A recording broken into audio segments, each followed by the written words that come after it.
So that's correct. I'm here today to tell you that there is no such thing as correct English. But first I want to hear a little bit from you all. So how many of you are from Fargo or within 50 miles or so? Okay. Now, who among you can name the mascot of North Dakota State University sports? Okay, excellent. Now I'm going to ask you another question, and I want you to be honest with me. How many of you have ever tried to tell someone how to say it right? Yeah? So, you're probably aware that there are at least two ways to say this word, and that locals tend to have a very strong allegiance toward one of them. So strong, in fact, that outsiders have been known to be bullied into saying bison with a z sound in the middle, instead of bison with a s sound in the middle, which is how virtually everyone else in the country says it. It turns out that a difference in pronunciation often serves as a local or social identifier, and that failure to say it right can have real social consequences. The same goes for grammar. Consider the case of habitual be. This is a grammatical feature used in some varieties of African American dialects to indicate ongoing behavior or habitual behavior. Many English speakers consider this usage to be non-standard, a failed attempt at producing proper English, as though these be's are just dropped in there haphazardly at random. But research reveals that habitual be is intricate, systematic, and communicative, as much as any verbs in mainstream varieties of English. In dialects that use this feature, habitual be consistently expresses ongoing action. And yet, using habitual be and other features of African American varieties of English has consequences in mainstream America. Recall the Trayvon Martin case, in which key witness Rachel Jeantel, a young African American woman, was widely misunderstood and discredited for the way she spoke English, using systematically features of African American varieties of English. George Zimmerman was acquitted, and Rachel Jeantel was viciously attacked on social media, as highlighted by these tweets, and reflected in one juror's attitude that her speech patterns were non-communicative. In the view of the mainstream public, Rachel Jeantel just didn't say it right. Young women in general have often come under fire for failure to say it right. Take a look at this quick video clip from Faith Saley on CBSNews.com. America's young women are running out of oxygen.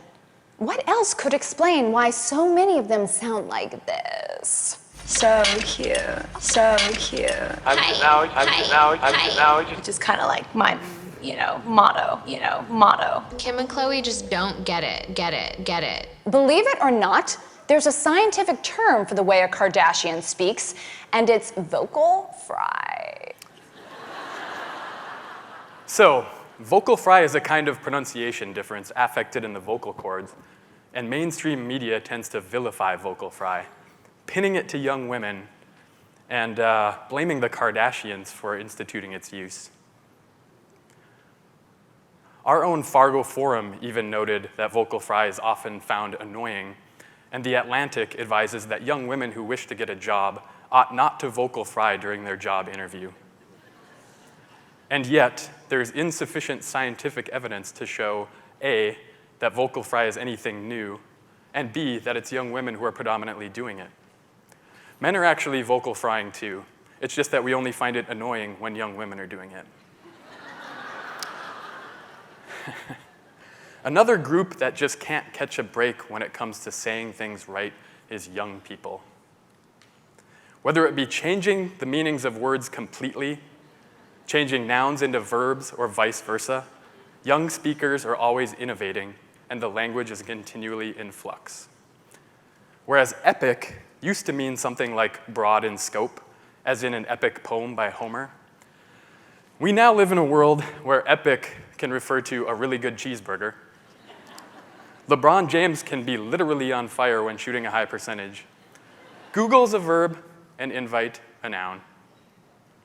Language changes, That's why Harry Potter doesn't sound like Shakespeare. And that's why older generations will always accuse younger generations of destroying the language.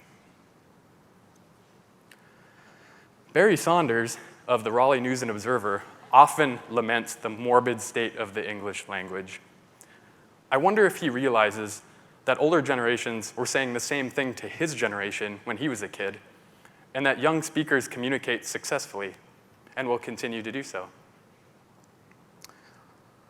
So if you're buying what I'm saying, you may be sitting there thinking right now, sure, there's no such thing as correct English, but couldn't people who come to Fargo from the outside just learn to say Bison? Shouldn't Rachel Jeantel just have learned to speak a little whiter for court? Can't young women stop vocal frying long enough to get through a job interview? And shouldn't young speakers just speak formal academic English all the time? Well, it would be very easy for me to answer yes to all those questions, because I am a white male, college-educated English teacher from Fargo. In other words, I belong to all of the privileged demographics who get to decide what it means to say it right in these cases.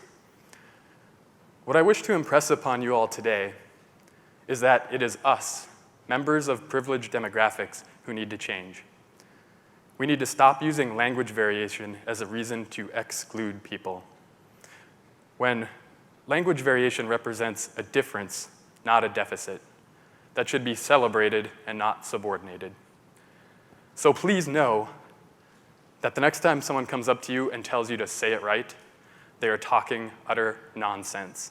Thank you.